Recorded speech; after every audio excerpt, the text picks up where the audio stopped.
Jadi kalau zaman dulu tuh kalau misalkan ada sengketa ya udah tabayun gitu kan. Ayo kita ngobrol, ayo kita diskusi, sekarang malah ngancem gitu ya.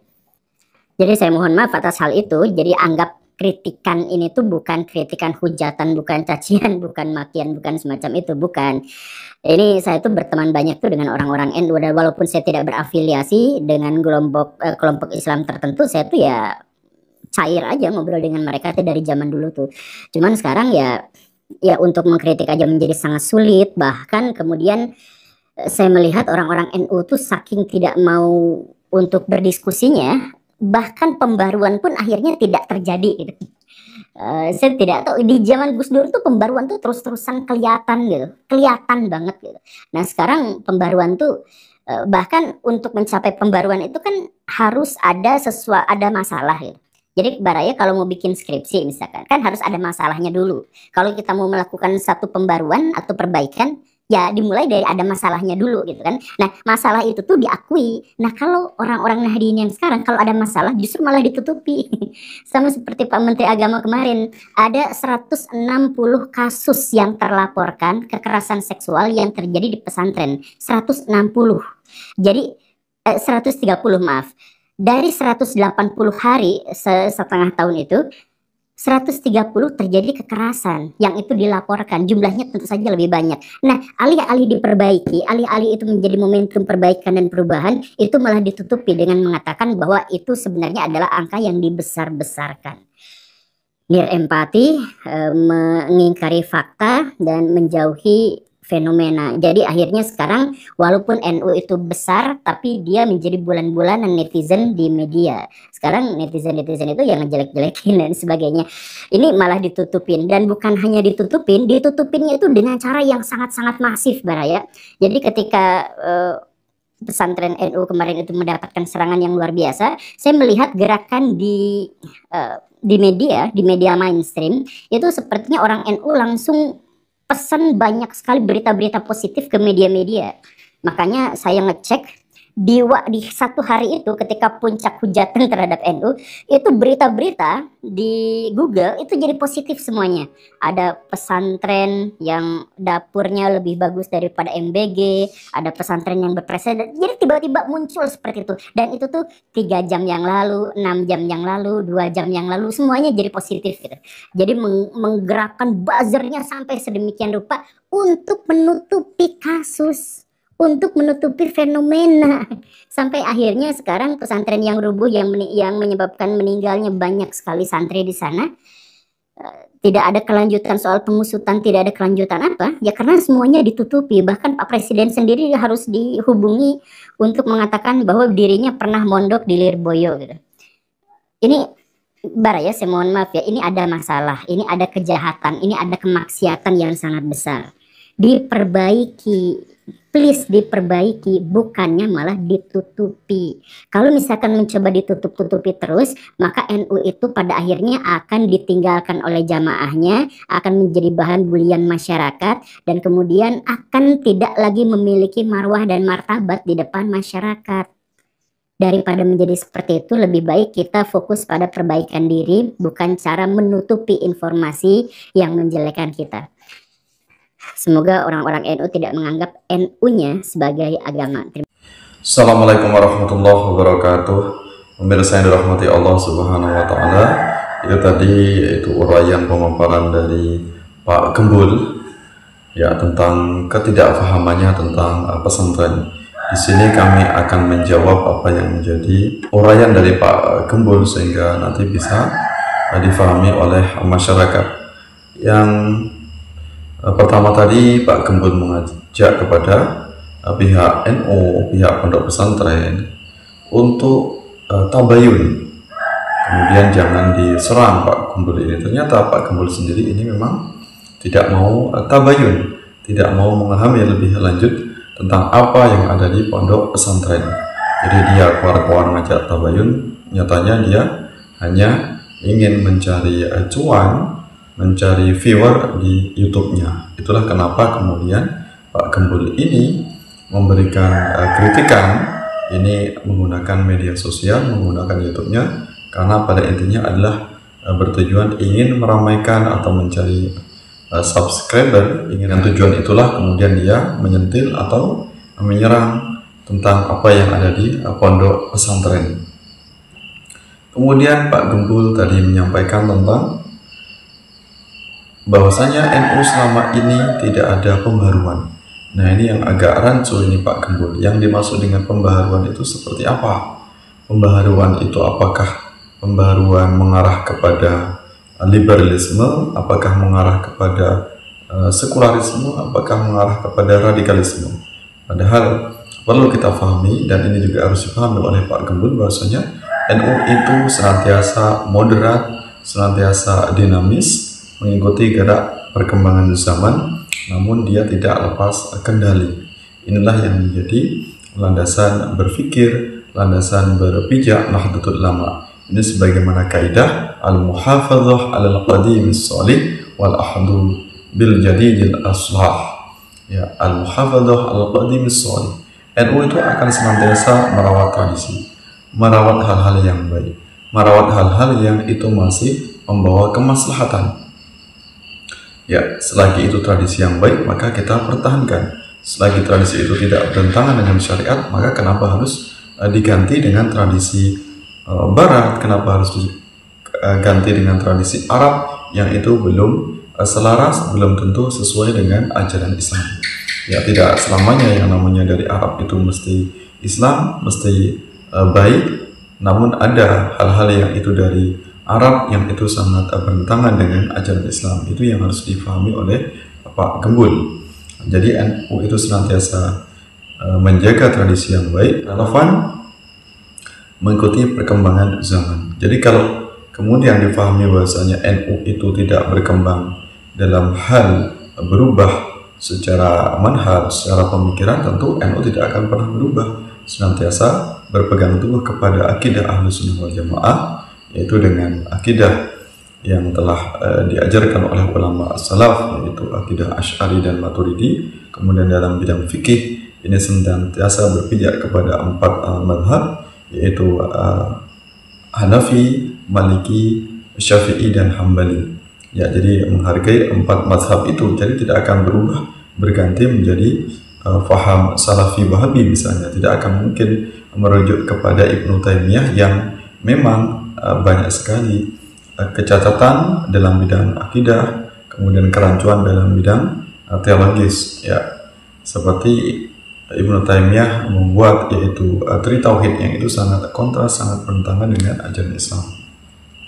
Dan NU juga tidak mungkin akan menjadi liberal, tidak akan mungkin menjadi sekuler sebagaimana pemahaman dari Pak Gembul. Ya, nah, jadi salah besar kemudian kalau NU itu tidak berkembang. Ya, berkembang ini senantiasa menjaga eksistensi dengan tidak merusak dirinya.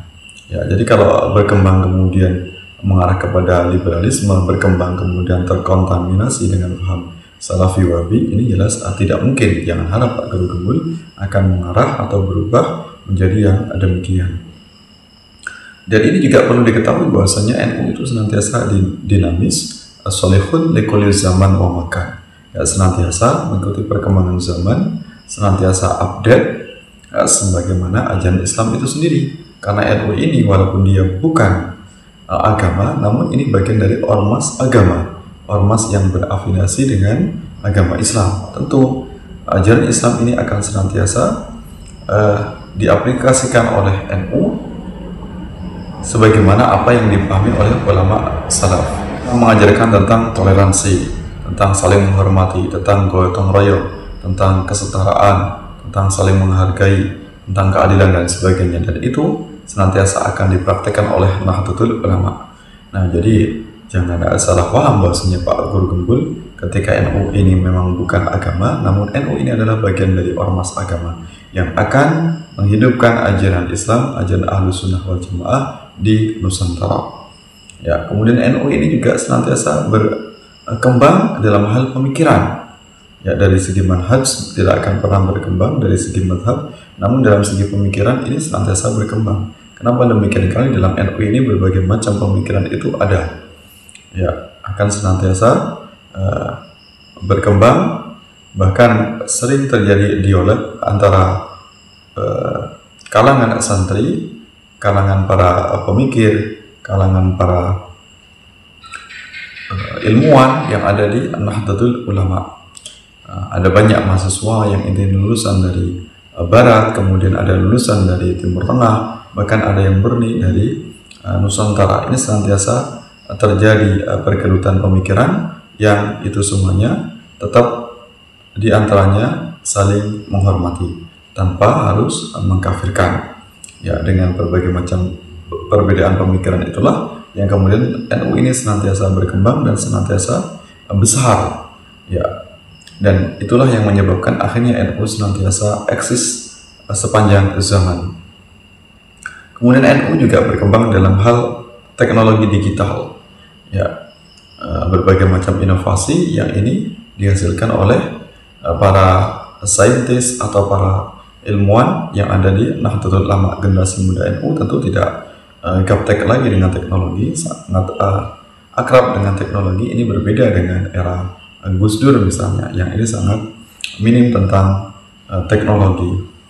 Ya, dan alhamdulillah NU juga ada media online yang ini besar, bahkan ini media Islam yang terbesar di Indonesia, yaitu NU Online. Kemudian juga kita paham ada banyak lembaga pendidikan yang terus berkembang di bawah naungan dari Ma'arif. Kemudian juga ada kampus UNU yang sudah tersebar di setiap provinsi, bahkan setiap kabupaten ini ada kampus UNU-nya. Nah, ini justru inilah yang harus dipahami oleh Pak Guru Gembul.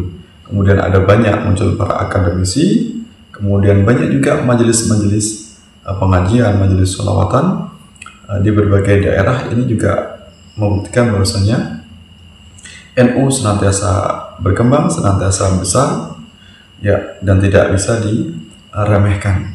Ya, barang siapa yang meremehkan NU tentu dia akan kualat. Ya, coba saja, pasti akan kualat kepada NU. Kenapa? Karena NU ini adalah organisasi yang didirikan oleh para ulama. Jangan sampai kemudian menghina atau mencaci maki NU. Cepat atau lambat pasti akan merasakan kualat. Ya.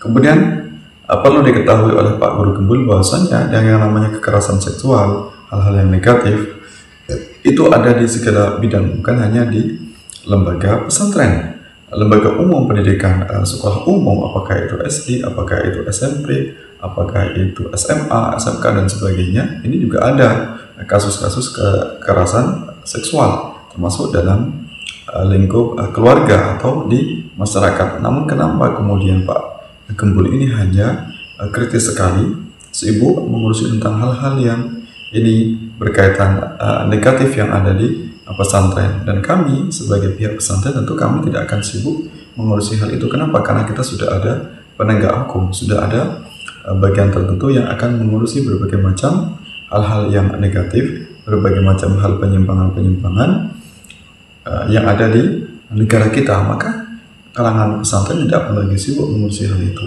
Cukup kalangan pesantren ini mereka mengadakan majelis pengajian, kemudian yaitu dalam rangka thalabul ilmi atau tafaqquh fiddin antara ulama atau antara kiai dengan santri. Jadi nggak sibuk mengurusi hal-hal yang itu bukan bagiannya, bukan wewenangnya. Nah, kenapa kemudian Pak Guru Gembul ini sangat sibuk mengurusi pesantren? Kami pun juga tidak pernah sibuk mengurusi berbagai macam kejahatan yang ada di masyarakat, berbagai macam kejahatan yang ada di lembaga pendidikan umum. Ya, ini yang harus diketahui oleh Pak Gembul. Dan ini kita tahu yang selama ini mencibir, menghina, merendahkan NU, yang harus diketahui oleh Pak Gembul ini sudah sejak zaman dulu, sejak didirikannya NU oleh Mbah Hasyim Asy'ari, bahwa Hasbullah, kemudian Mbah Bisri Sansuri, dan para ulama yang lainnya, ini NU senantiasa dibully oleh pihak-pihak yang sangat membenci dengan NU.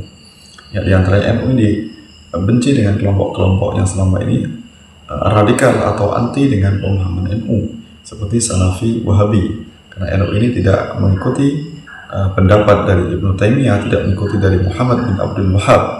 Ya, inilah yang merintangi dakwah Wahabi yang ada di Nusantara. Kemudian juga NU dulu dibenci oleh PKI ketika NU menjadi pesaingnya di era Soekarno, karena NU ini senantiasa kritis bagaimana agar kabinet Soekarno ini tidak dikuasai oleh NU. Ya, jadi dimusuhi oleh PKI, kemudian dimusuhi juga oleh pihak-pihak yang sangat radikal. NU senantiasa dibully, kenapa kemudian dekat dengan PKI. Nah, itulah dilemahnya NU dimusuhi PKI, kemudian dimusuhi juga oleh kelompok-kelompok radikal karena NU berupaya untuk bagaimana menjaga eksistensi NKRI. Di antara pembenci NU selain Wahabi, selain PKI juga kaum sekuler, orang yang sangat benci dengan agama, orang yang sangat benci dengan ajaran Islam. Di antaranya itu Pak Guru Gembul. Ya, ini ketahuan sekali karena memang Pak Gembul ini tidak pernah mengenyam pendidikan pesantren sedikit pun, ya, baik itu di madrasah, kemudian di pesantren as-salaf, itu sama sekali tidak. Jadi inilah orang yang sudah menyesatkan masyarakat karena sudah ditipu oleh data-data palsu dari Pak Guru Gembul agar masyarakat ini membenci pesantren, membenci ulama. Ya, jadi Pak Guru Gembul ini sudah bersekutu dengan pihak pembenci NU seperti PKI, juga seperti kaum Salafi Wahabi. Nah, walaupun mereka berupaya untuk makar untuk menghancurkan NU melalui media sosial dengan cara yang mungkin lebih canggih, berbeda di era Mbah Hasyim Asy'ari, berbeda di era Gus Dur. Namun tentu siapapun pihak yang akan merusak NU pasti akan hancur. Nah, kemudian ini juga fitnah dari Pak Gembul, bahwasanya NU ini menurunkan buzzer untuk agar NU ini senantiasa dipandang baik oleh masyarakat sehingga membuat berita. Nah, ini jelas ini fitnah dari Pak Gembul, fitnah yang sangat luar biasa. Bagaimana mungkin NU yang selama ini sibuk ngurusi umat, ya karena organisasi sosial keagamaan, kemudian juga pendidikan, kemudian para kiai sibuk ngopeni santri, kemudian santri sibuk ngaji. Kenapa kok kemudian dituduh membuat berita buzzer, ya agar senantiasa dipandang baik? Nah, ini jelas fitnah yang sangat keji dari Pak Gembul. Ya, ini harus dipahami oleh Pak Gembul bahwasanya dengan adanya berita yang positif tentang pesantren, ini berarti menunjukkan bahwasanya ini sebagai bentuk edukasi kepada pihak-pihak yang selama ini sangat membenci pesantren, di antaranya Pak Gembul. Harapannya Pak Gembul ini bisa sadar agar jangan dipandang rendah, dipandang buruk tentang pesantren. Kemudian termasuk di antaranya Pak Prabowo pernah mondok di Lirboyo, itu juga tidak pernah kami minta untuk Pak Prabowo ini ngaku-ngaku ke sana kemari, ya karena memang itu pernyataan yang tulus, pernyataan bahwasanya betapa pentingnya, betapa besarnya peran pesantren bagi NKRI, bagi Indonesia, terutama pondok-pondok pesantren yang sudah tua, sudah besar, yang bahkan sebelum NKRI lahir ini pondok pesantren sudah banyak. Dan ini yang harus diketahui oleh Pak Gembul. Pak Gembul belum lahir, masih bayi, masih orok, bahkan belum dicetak pun pesantren sudah ada, sudah memberikan kontribusi yang sangat besar bagi bangsa. Kemudian Pak Gembul masih orok, masih bayi, ini pesantren juga sudah memberikan manfaat bagi masyarakat, bagi umat. Kemudian Pak Gembul masa sekolah, masa remaja, kemudian masa belajar, ini juga pesantren sudah menunjukkan baktinya kepada NKRI, bagi masyarakat, bagi umat Islam. Bahkan Pak Gembul yang sekarang sudah menjelang tua, ini juga NU senantiasa eksis. Bahkan nanti Pak Gembul mati pun juga tentu NU akan senantiasa eksis sepanjang zaman sampai hari kiamat. Ini yang harus diketahui oleh Pak Gembul. Maka silakan saja para pembenci yang senantiasa dengki kepada NU, akan kita buktikan ya siapa yang hancur, apakah itu Pak Gembul, apakah itu NU. Ya kita buktikan saja ya fakta yang nanti akan berbicara. Ya. Nah, tentu kami semuanya Nahdlatul Ulama, warga Nahdliyin, warga yang senantiasa hidup di kalangan pesantren, siapapun pihak yang akan menghancurkan NU, ya Jabbar ya Qahar pasti akan binasa. Ini yang harus dipahami oleh Pak Gembul dan para pembenci NU. Yang mudah-mudahan harapan kami semuanya, kami tidak akan pernah mendoakan yang buruk, tidak akan pernah memintakan azab kepada para pembenci NU, pembenci pesantren. Kami hanya memintakan agar mereka semuanya, Pak Guru Gembul, Heri Pras dan sebagainya, pembenci pesantren, pembenci NU, mereka semuanya diberikan hidayah oleh Allah Subhanahu wa Ta'ala. Namun kalau jika mereka semua tidak mendapatkan hidayah, itu semuanya tentu sudah kehendak Allah Subhanahu wa Ta'ala, berarti mereka sudah disesatkan dengan hawa nafsu mereka, dengan kedengkian mereka, kebencian mereka terhadap NU, terhadap pondok pesantren. Mudah-mudahan bermanfaat untuk kita semuanya. Mohon maaf atas segala kekurangan, segala khilafan. Wassalamualaikum warahmatullahi wabarakatuh.